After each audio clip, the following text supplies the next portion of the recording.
Touching down in Melbourne.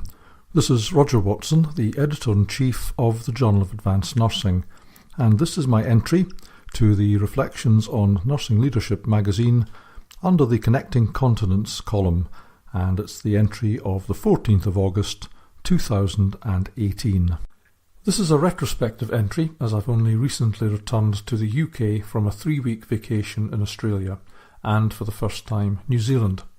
The vacation was punctuated by a flying, literally, visit to the Sigma International Nursing Research Conference in Melbourne. I was based in Brisbane with my family, where winter is like summer in the UK. Getting off the Sunday evening flight in Melbourne, the weather was very different, cold and windy. I went into town to meet two very good friends, Professor David Thompson of Queen's University Belfast, UK, and Professor Philip Derbyshire, now an international consultant and inspirational speaker. David, one of the UK's leading cardiovascular nurses with a stellar international profile, was my predecessor here at the University of Hull, and I've known him well for the past 20 years. Philip and I go back to my earliest days in nursing when between 1974 to 1978 I worked as a nursing auxiliary during university vacations. Philip was an inspirational staff nurse at the time and has since progressed to being one of the best-known faces in nursing in the UK and Australia, where he made his home many years ago.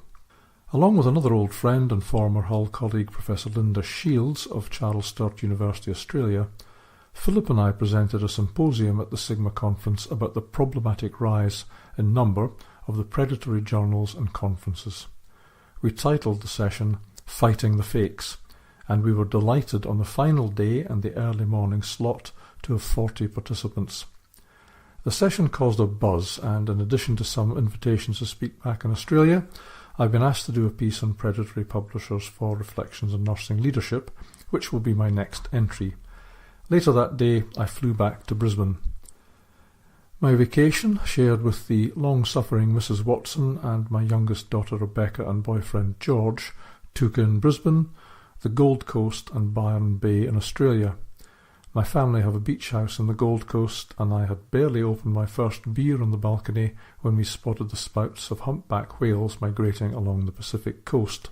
At Byron Bay, the most easterly point in Australia, we were entertained by dozens of humpbacks spouting and rearing themselves out of the water. A truly moving and memorable experience to see these leviathans gracefully making their way north, oblivious to our attention.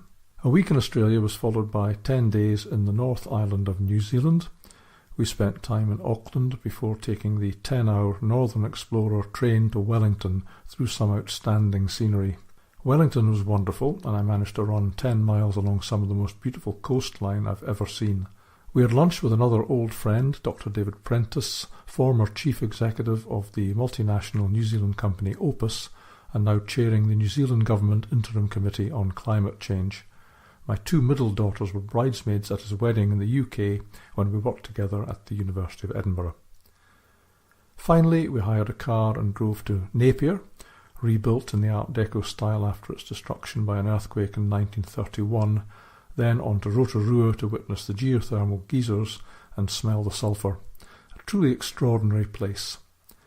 Our final day in New Zealand was back in Auckland, followed by an overnight in Hong Kong and home. Next entry in this column will be from Turkey. This podcast was produced in association with youpublicationslimited.com.